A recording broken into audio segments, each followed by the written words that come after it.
Present at the airport for the handover of the vaccine were Cambodian Deputy Prime Minister and Defense Minister Ban and Chinese Ambassador to Cambodia, Wang Wentian. It is the second batch of the Sinofarm vaccine China has donated to Cambodia after the first batch arrived in the country on February the 7th.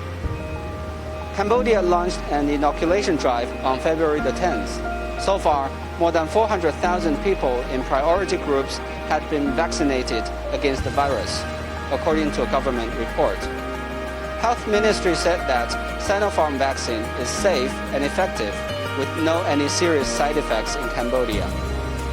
The country is targeting to inoculate at least 10 million of its 60 million population. On March 26, a batch of 1.5 million doses of Sinovac vaccine Cambodia purchased from China also arrived in the country.